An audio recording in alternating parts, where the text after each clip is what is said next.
అందరికీ నమస్కారం అండి. Welcome back to my channel easy learning for exams. ఈ రోజు అయితే మనం 6th క్లాస్లో గవర్నమెంట్ అనే లెసన్ ఉంది. ఈ లెసన్ అయితే మనం చూద్దాం. టోటల్ లెసన్ని చూద్దాం.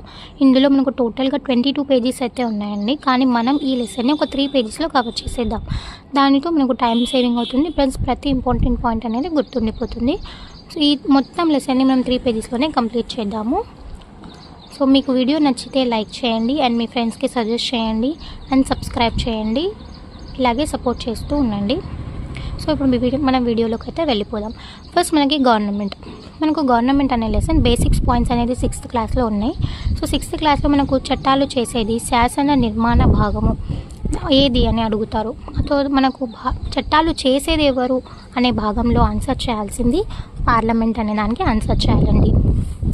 తరువాత చట్టాలు అమలు చేసే భాగం ఏది అని చెప్తే అది కార్యనిర్వాహక వర్గం అవుతుంది. సో దానికి సంబంధించిన పాయింట్ దగ్గర మనం రాష్ట్రపతి భవన్ అనేది గుర్తుపెట్టుకోవాలి. చట్టాలు చేసేది శాసన నిర్మాణ భాగము అంటే ఇక్కడ మనం చట్టాలు చేసే వాళ్ళు ఒకరు, ఫస్ట్ చట్టాలు చేయడం, తర్వాత దాన్ని అమలు చేయడం, తర్వాత దాన్ని సమీక్షించడం. సో ఇలా మూడు స్టేజెస్లో మనకు ఉంటుంది. సో ఫస్ట్ స్టేజ్లో మనకు శాసన నిర్మాణ భాగం అనేది చట్టాలను చేస్తుంది. సో సెకండ్ వచ్చేసి కార్యనిర్వాహక వర్గం అంటే ముఖ్యమంత్రి వాళ్ళు, మంత్రిమండలి వాళ్ళు, తర్వాత తన కింద స్థాయిలో ఉన్న వాళ్ళు అందరూ కూడా దాన్ని అమలు చేయడం, ఆ చట్టాన్ని అమలు చేయడం అయితే జరుగుతుంది. తర్వాత భాగంలో మనకు న్యాయశాఖ వచ్చేసి మనకు చట్టాలను వ్యాఖ్యానిస్తుంది. సో మనము సుప్రీంకోర్టుని చూస్తాం. రాష్ట్ర విభాగంలో అయితే మనకు హైకోర్టు ఉంటుంది. సో దాని కింద విభాగంలో మనకు జిల్లా కోర్టులు, సబార్డినేట్ కోర్టులు అయితే పనిచేస్తూ ఉంటాయి. సో ఈ విధంగా మనకు ఇక్కడ 3 పాయింట్స్ కవర్ అయిపోతున్నాయండి. తర్వాత సెకండ్ టాపిక్గా మనం ప్రజాస్వామ్యం చూస్తాం. సో ప్రజాస్వామ్యం అంటే ప్రజల చేత ఎన్నుకోబడిన ప్రభుత్వాన్ని మనము ప్రజాస్వామ్యంగా చెప్పొచ్చు. సో ఇందులో మనకు 2 రకాలుగా ఉన్నాయి. ఒకటి ప్రత్యక్ష ప్రజాస్వామ్యం, 2 పరోక్ష ప్రజాస్వామ్యం. ప్రత్యక్ష ప్రజాస్వామ్యం ఎక్కడ అమలులో ఉంది అని క్వశ్చన్ రావచ్చు. సో ఇది డైరెక్ట్గా టెక్స్ట్ బుక్ బేసిక్స్ పాయింట్స్ కాబట్టి మనము డైరెక్ట్ క్వశ్చన్స్ కాబట్టి డైరెక్ట్గానే గుర్తుపెట్టుకోవాలి. సో ప్రత్యక్ష ప్రజాస్వామ్యం ఎక్కడ అమలులో ఉంది అని రావచ్చు. దానికి ఎగ్జాంపుల్ ఏది అంటే స్విట్జర్లాండ్. ప్రత్యక్ష ప్రజాస్వామ్యం అంటే అక్కడ ప్రజాప్రతినిధులు వాళ్ళందరూ కలిసి న్యాయ నిర్ణయం తీసుకోవడం అయితే జరుగుతుందండి. ఎటువంటి ప్రజాప్రతినిధి మధ్యలో మనకు గవర్నమెంట్ మనం ఓటు వేయడం, మన తరపున వాళ్ళని ఎన్నుకోవడం ఇలాంటివి ఏమి ఉండదు ప్రత్యక్షంగా. ఎందుకు అంటే ఇక్కడ జనాభా చాలా తక్కువగా ఉంటుందండి. సో చిన్న జనాభా కలిగిన దేశాలు అయితే మనకు ప్రత్యక్ష ప్రజాస్వామ్యం అనేది మనం చూస్తాం. దాంట్లో ఎగ్జాంపుల్ ఏది అంటే స్విట్జర్లాండ్. పరోక్ష ప్రజాస్వామ్యము దీన్ని మనం ప్రాతినిధ్య ప్రజాస్వామ్యం అని అంటామన్నమాట. సో ఇందులో మనకు పరోక్ష ప్రజాస్వామ్యంలో మళ్ళీ 2 రకాలు ఉన్నాయి. ఒకటి పార్లమెంటరీ వ్యవస్థ, ఒకటి అధ్యక్ష తరహా వ్యవస్థ. సో పార్లమెంటరీ వ్యవస్థ దాంట్లో మనకు ఎగ్జాంపుల్గా ఏది ఉందంటే భారత్ అండ్ బ్రిటన్, బీబీ అని గుర్తుపెట్టుకోండి. మనం బిగ్ బాస్ చూస్తూ ఉంటాం. సో ఇలా మనం బీబీ అని గుర్తుపెట్టుకుంటే భారత్ అండ్ బ్రిటన్, ఇది పార్లమెంటరీ వ్యవస్థ కింద వచ్చేస్తుందండి. నెక్స్ట్ అధ్యక్ష తరహా వ్యవస్థ అంటే బ్రెజిల్ అండ్ అమెరికా, ఇక్కడ ఏబీ వస్తుంది. మనకు అధ్యక్ష తరహా ఏ అంటే అధ్యక్ష తరహా, ఏ ఫర్ అమెరికా కూడా. అలాగే దీనిలో ఎగ్జాంపుల్ బ్రెజిల్. ఎందుకు పర్టికులర్గా ఈ 2 ఎగ్జాంపుల్స్ మాత్రమే చెప్తున్నాను అంటే ఇది టెక్స్ట్ బుక్లో మనకు మెన్షన్ చేశారండి. డిఎస్సికి text book out of Rao. So మనం పర్టికులర్గా ఉన్న ఎగ్జాంపుల్ని అయితే ఖచ్చితంగా గుర్తుపెట్టుకోవాలి. సో మనకు పార్లమెంటరీ వ్యవస్థ అనగానే గుర్తుకు రావాల్సింది బీబీ, బ్రిటన్, భారత్. అండ్ అధ్యక్ష తరహా అంటే గుర్తుకు రావాల్సింది AB, America and Brazil. So మనకు ఓటు హక్కు ఉందండి. ఓటు హక్కు మనకు అందరికీ తెలుసు. 18 years వస్తే మనకు ఓటు హక్కు వస్తుంది. సో దీన్ని చెప్పే ఆర్టికల్ ఏది అని అడుగుతాడు. 326 అనే ఆర్టికల్ 18 years ఉన్న వాళ్ళకి ఓటు హక్కును కల్పిస్తుంది. సో మనకు స్థాయిలు అండి, గవర్నమెంట్ స్థాయిలు మనకు 3 స్టేజెస్లో ఉన్నాయి. ఒకటి కేంద్రం, ఒకటి రాష్ట్రం, ఒకటి జిల్లా నుంచి స్థానిక. జిల్లా అంటే అందరూ కింద భాగంలో స్థానిక ఉంటుంది సబ్ పార్టీగా. సో ఇక్కడ మనకు స్థానిక ప్రభుత్వం గురించి 6th క్లాస్లో అయితే మెన్షన్ చేశారండి. 7th క్లాస్లో అయితే మనకు రాష్ట్ర ప్రభుత్వం ఉంది. 8th క్లాస్లో మనకు కేంద్ర స్థాయిలో చాప్టర్స్ అనేవి అయితే ఉన్నాయి. సో ఫస్ట్ మనకి ఇక్కడ కింద స్థానిక ప్రభుత్వం ఎలా ఉంటుందని చూపించడం అయితే జరిగింది. సో మనకి ఇక్కడ గ్రామీణ ప్రాంతంలో మనకు 3 స్టేజెస్లో ఉన్నాయి.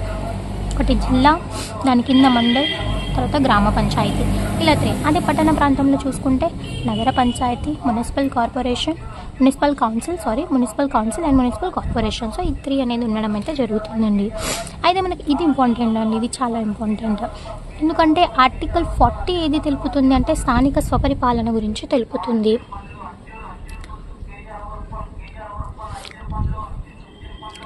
ఇక్కడ మనకు చాలా ఇంపార్టెంట్ ఆర్టికల్ 40 అనేది స్థానిక స్వపరిపాలన గురించి తెలుపుతుంది. దీన్ని ఎవరు చెప్పారు, ఎవరి అభిప్రాయం అని క్వశ్చన్ రావచ్చు. సో ఈ పాయింట్ ఇంపార్టెంట్, గాంధీ గారు చెప్పారు. సో ఈ లైన్లో 2 బిట్స్ కవర్ అయిపోతున్నాయి. ఒకటి ఆర్టికల్ 40, ఇది స్థానిక స్వపరిపాలన గురించి చెబుతుంది. ఇది అభిప్రాయపడిన వ్యక్తి ఎవరు అంటే మనకు మహాత్మా గాంధీ. సో తర్వాత ఇది కూడా చాలా ఇంపార్టెంట్ అండి, 2 ఇయర్స్ కూడా చాలా ఇంపార్టెంట్ మనకి. సో ఎందుకు అంటే 1992 సంవత్సరంలో 73వ రాజ్యాంగ సవరణ జరిగింది. దేని గురించి తెలుపుతుంది అని క్వశ్చన్ చేయొచ్చు. అది గ్రామీణ స్థానిక స్వపరిపాలన గురించి తెలుపుతుంది. 74 రాజ్యాంగ సవరణ అనేది పట్టణ స్థానిక స్వపరిపాలన గురించి తెలుపుతుంది. సో ఇక్కడ టూ వైపులను మనం ఆలోచించినట్లయితే 1992 అనే సంవత్సరం అయితే క్లారిటీ రెండింటికి అదే వస్తుంది. అయితే పట్టణ ఏది, గ్రామీణ ఏది అని మనం కన్ఫ్యూజ్ అవుతూ ఉంటాము. సో గ్రామీణ అంటే ఏంటి, ఫస్ట్ చిన్నది, పట్టణ అంటే పెద్దది. సో ఫస్ట్ చిన్న నెంబర్ తీసుకుంటాం 73, ఇది గ్రామీణకి వస్తుంది. సో పట్టణ అంటే కొంచెం దీనికన్నా స్థాయి పెద్దది, జనాభాలో కానీ విస్తృతంలో కానీ దీనికన్నా స్థాయి పెద్దది కాబట్టి పెద్ద నెంబర్ వస్తుంది 74. ఇలా గుర్తుపెట్టుకోండి, మళ్ళీ మర్చిపోకుండా ఉండొచ్చు. తర్వాత మనకు ఏపీ ప్రభుత్వంలో మనకు పంచాయతీరాజ్ చట్టం ఎప్పుడు వచ్చింది అని అడుగుతాడు. 1994లో వచ్చిందండి.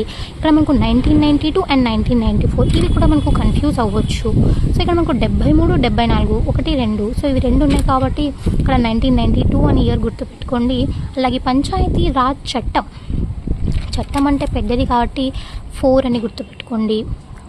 చట్టాన్ని అందరూ 4 వైపులా ఆమోదించాలి కాబట్టి ఇక్కడ 4 నెంబర్ వస్తుంది అని గుర్తుపెట్టుకోండి. ఇది 2 అంచెల్లో ఉంటుంది. సో మనకు గ్రామ పంచాయతీ గ్రామ స్థాయిలో, మండల ప్రజా పరిషత్ అనేది మండల స్థాయిలో ఉంటుంది, జిల్లా స్థాయిలో జిల్లా పరిషత్ అనేది ఉంటుంది. సో మనకు గ్రామ సభలో అందరూ గ్రామ స్థాయిలో మనం ఫస్ట్ గ్రామ స్థాయిలో చూద్దాం. సో ఈ గ్రామ స్థాయిలో గ్రామ సభలో ఓటర్లు అందరూ కూడా పాల్గొంటారు ఓటు వేయడంలో. సో మనకి ఇక్కడ గ్రామ పంచాయతీ అనేది సర్పంచ్ ప్లస్ వార్డ్ మెంబర్ ఇద్దరికి ఎన్నికలు జరుగుతాయి. సర్పంచ్ మనం అన్ని దగ్గర ఒక్కటే ఓటు వేస్తామండి, కానీ గ్రామ పంచాయతీ దగ్గర మనము గ్రామంలో సర్పంచ్కి ప్లస్ వార్డ్ మెంబర్స్ ఇలా 2 ఓట్స్ అయితే మనము వేయడం అయితే జరుగుతుంది. సో గ్రామ సభ గ్రామ పంచాయతీ పనితీరును సమీక్షిస్తుంది అన్నారు. ఎందుకు అంటే గ్రామ సభలో ఓటర్లు అందరూ కూడా సభ్యులుగా ఉంటారు కాబట్టి గ్రామ సభ గ్రామ పంచాయతీ పనితీరును సమీక్షిస్తుంది అంటారు. సో గ్రామంలో ఇది ఇంపార్టెంట్ అండి. గ్రామంలో అధ్యక్షుడు ఎవరు అని అడుగుతాడు. సో ఎవరు అంటే సర్పంచ్ అండి. అధ్యక్షుడు ఎవరు అంటే సర్పంచ్ గుర్తుపెట్టుకోవాలి. గ్రామంలో అంటేనే సర్పంచ్ అని గుర్తుపెట్టుకోండి.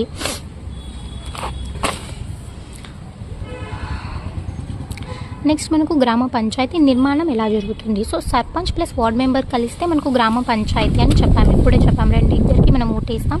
సో గ్రామ పంచాయతీ ఫామ్ అవుతుంది. దీన్ని పనితీరును సమీక్షించేది ఎవరు అంటే గ్రామ సభ.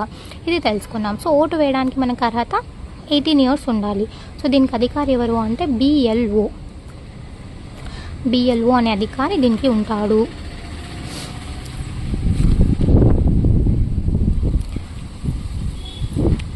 సో తర్వాత ఇక్కడ మనం వార్డులు. సో వార్డులు అంటే ఏంటి, మనము కొన్ని నియోజకవర్గం ఉన్నప్పుడు అందులో కొన్ని వార్డ్స్గా విభజించడం అయితే జరుగుతుంది అని. ప్రతి వార్డుకి ఒక సభ్యుడు అయితే ఉంటాడు. అతను ఏం చేస్తాడు అంటే గ్రామ పంచాయతీకి ఎన్నిక కావడానికి మనకు లెటర్ అనేది ఇస్తాడండి. గ్రామ పంచాయతీకి ఎన్నిక కావాలి, ఒక వార్డుకి ఒక సభ్యుడు ఎన్నిక కావాలి, అందుకోసం దరఖాస్తు చేసుకుంటాడు గ్రామ పంచాయతీకి. సో ప్రతి వార్డుకి ఒక వార్డు సభ్యుడు అయితే ఖచ్చితంగా ఉంటాడు. సో మనకి ఇది ఇంపార్టెంట్ అండి. ఇందులో ఇది ఇంపార్టెంట్. ఎంతమంది ఉన్నారు అంటే మనకు 5 to 21 మెంబర్స్ అండి. 5 to 21 మెంబర్స్ని కలిపితే మనము ఒక వార్డ్ అని అంటాము. సో ఇది అడగచ్చు. మనకి ఇక్కడ నెంబర్ కన్ఫ్యూజన్గా ఉంటుంది. 521 ఏంటి, మనకు 18 ఇయర్స్ అండి ఓటు రావడానికి కావాల్సింది 18 ఇయర్స్. అదే మనము దాన్ని అప్లై చేయడానికి అంటే మనం పోటీగా నిలబడాలంటే కావాల్సిన వయసు ఎంత అంటే 21 కాబట్టి ఇక్కడ మీరు 21 అని గుర్తుపెట్టుకోవచ్చు. సో 5 ఎందుకు అంటున్నారు అంటే లీస్ట్ నెంబర్ 5 అని గుర్తుపెట్టుకోండి. లీస్ట్ 5 రౌండ్ ఫిగర్ అని గుర్తుపెట్టుకోండి. 5 to 21 మెంబర్స్ ఉన్న వాళ్ళే మనం పోటీ చేస్తాం కాబట్టి 5 to 21 మెంబర్స్ కలిపితే ఒక వార్డ్ అని ఇలా గుర్తుపెట్టేసుకోండి. ఇది అయితే చాలా ఇంపార్టెంట్ అండి, మెన్షన్ చేశారు నోట్లో కూడా. 21 ఇయర్స్కి మనకు గ్రామ పంచాయతీ పోటీ అర్హత ఇప్పుడే చెప్పాను కదా. గ్రామ పంచాయతీ పోటీ చేయాలి అంటే మనకి 21 ఇయర్స్ అయితే కంపల్సరీగా ఉండాలండి. సో వాళ్ళు మాత్రమే మనం గ్రామ పంచాయతీ పోటీ చేస్తారు. సో ఇలా దానికి ఆధారంగానే మనం 5 to 21 కానీ గుర్తుపెట్టుకోండి. ప్రజెంట్ మనకు 21 ఎలా గుర్తుండాలి అంటేనే మనము ఈజీగా చెప్పొచ్చు. మనకు ఓటు రావాలి అంటే 18 years ఉండాలి. సో 18 కాబట్టి మనం దీనికి ఒక 3 యాడ్ చేస్తే 21 అని గుర్తుపెట్టేసుకోండి. సో 18 అనేది ఈజీగా గుర్తుండిపోతుంది. సో దీనికి అవసరం లేదు. సో దీనికి 3 యాడ్ చేస్తే 21. ఈ 21ని మనం వార్డ్స్కి అప్లై చేస్తే 5 to 21 అని గుర్తుపెట్టేసుకోండి. నెక్స్ట్ గ్రామ పంచాయతీకి రిజర్వేషన్స్ అండి. సో గ్రామ పంచాయతీకి రిజర్వేషన్స్ ఎలా ఉన్నాయి? పార్లమెంట్ మనకు రిజర్వేషన్స్ అనేది స్త్రీలకు ఉండొచ్చు, లో క్యాస్ట్ వాళ్ళకి కూడా ఉండొచ్చు. సో పార్లమెంట్లో స్త్రీలకు ఎంత అంటే 1/3% అండి. 1/3% మనకి రిజర్వేషన్ అయితే కేటాయించడం జరుగుతుంది. అదే మన రాష్ట్రంలో చూసుకుంటే ఇది 50%కు పెంచడం అయితే జరిగిందండి. సో 50-50 అని గుర్తుపెట్టుకోండి. Male and female 50-50. సో మన రాష్ట్రంలో అయితే 50%, పార్లమెంట్లో అయితే 1/3% అని గుర్తుపెట్టుకోండి. ఎస్సీ ఎస్టీ వెనుకబడిన వాళ్ళకి ఎలా ఇస్తారు, ఇది ఇంపార్టెంట్ అండి. ఈ పాయింట్ మనము మన రాష్ట్రంలో అంటే 50% అని గుర్తుపెట్టుకుంటాము. పార్లమెంట్ కొంచెం హై కాబట్టి 1/3 అని గుర్తు కూడా పెట్టుకోవచ్చు. కానీ ఎస్సీ ఎస్టీ వాళ్ళకి జనాభా ప్రాతిపదికన ప్రకారం స్థానాలను కేటాయిస్తారండి. కానీ మనం చదివేటప్పుడు ఈ పాయింట్ మర్చిపోతాము. ఇది హైలైట్గా లేదు. సో ఈ పాయింట్ మర్చిపోతాము. సో ఇక్కడ మనకు ఒక ఆప్షన్స్లో నంబరింగ్ ఇవ్వచ్చు. 25% అని, 50% అని, 75% అని లాస్ట్లో మనకు ఈ ఆప్షన్ పెట్టవచ్చు. కానీ మన మైండ్ అనేది నెంబర్ వైపుకి వెళ్తుంది, కానీ ఇలా తీరి పార్ దగ్గరికి వెళ్ళాలండి. సో ఇది చాలా ఇంపార్టెంట్, గుర్తుపెట్టేసుకోండి. ఎస్సీ ఎస్టీ లేదా వెనుకబడిన వారు వీళ్ళకి ఎలా ఇస్తారు రిజర్వేషన్ అంటే జనాభా వాళ్ళలో ఉన్న జనాభా ప్రాతిపదికన వాళ్ళ స్థానాలు అనేది కేటాయించడం అయితే జరుగుతుంది. సో తర్వాత ఎన్నికలు. సో ఎన్నికలు మనకు 5 yearsకి ఒకసారి జరుగుతాయి. 5 yearsకి ఒకసారి జరుగుతాయండి ఎన్నికలు. ప్రతి వ్యక్తి కూడా మనం గ్రామ స్థాయిలో ఇప్పుడే చెప్పాను కదా, మనం ప్రతి వ్యక్తి ఒక ఓటు అనేది వేస్తాం, అది క్యాజువల్. కానీ గ్రామ స్థాయిలో మాత్రం వార్డు సభ్యుడు ప్లస్ సర్పంచ్ ఇలా 2 ఓట్లు అయితే వేయడం జరుగుతుంది. ఇది ఇంపార్టెంట్. కొంచెం ట్విస్ట్గా మర్చిపోయే పాయింట్స్ ఉంటే మనం గుర్తుపెట్టుకోవాలి. సో గ్రామ స్థాయిలో మనం ఒక వ్యక్తి 2 ఓట్లు వేస్తారు. ఎవరికి? ఒకరికి సర్పంచ్, ఒకటి వార్డు సభ్యుడికి, గుర్తుపెట్టేసుకోండి. నెక్స్ట్ సర్పంచ్. సో ఇప్పుడు మనం చెప్పాము సర్పంచ్ అండ్ వార్డు సభ్యుడు అని. సో సర్పంచ్ గురించి తెలుసుకుందాం. సో గ్రామ పంచాయతీకి పెద్ద, అలానే గ్రామానికి మొదటి పౌరుడు. సో గ్రామానికి మొదటి పౌరుడు అన్నా గ్రామానికి పెద్ద ఎవరు అంటే మనకు సర్పంచ్ అండి. ఇది అక్కడ కూడా చెప్పాను. సో మనం ఇది ఈజీగా గుర్తు పెట్టేసుకోవచ్చు. గ్రామ పంచాయతీ నిర్ణయాలు అమలు చేసే బాధ్యత కూడా సర్పంచే. సో ఆదాయ వ్యయాలు చూసేది సర్పంచ్. సో గ్రామ స్థాయిలో అధ్యక్షుడు ఎవరు? సర్పంచ్. సో ఆదాయాలు చూసేది ఎవరు? సర్పంచ్. ఏవైనా అమలు చేసేది ఎవరు? సర్పంచ్. సో దీన్ని సమీక్షించే గ్రామ సభ సమీక్షిస్తుంది దేన్ని? గ్రామ పంచాయతీని. సో దానికి పెద్ద ఎవరు? సర్పంచ్. సో గ్రామ స్థాయి అంటే మనం గుర్తుపెట్టుకోవాల్సిన వర్డ్ సర్పంచ్. ఇతని చాలా ప్రముఖ పాత్ర పోషించడం అనేది జరుగుతుంది. సో నెక్స్ట్ ఉప సర్పంచ్ అండి, అంటే అసిస్టెంట్ లాగా. సో ఉప సర్పంచ్లో మనకు పరోక్ష ఎన్నిక జరుగుతుంది. సర్పంచ్ని మనం ప్రత్యక్ష ఎన్నిక ద్వారా మనం ఎన్నుకోవడం జరుగుతుంది. కానీ ఉప సర్పంచ్ని పరోక్ష ఎన్నిక ద్వారా మనం ఎన్నుకోవడం అయితే జరుగుతుంది. సర్పంచ్ ప్లస్ వార్డ్ మెంబర్స్ కలిసి మనం ఉప సర్పంచ్ని ఎన్నుకుంటాం. సర్పంచ్ని అయితే మనం డైరెక్ట్గా ఎన్నుకుంటాం. ఉప సర్పంచ్ అయితే సర్పంచ్ ప్లస్ అక్కడ ఉన్న వార్డ్ సభ్యులందరూ కలిసి ఉప సర్పంచ్ని అయితే ఎన్నుకోవడం జరుగుతుంది. గ్రామ పంచాయతీ విధులేంటి?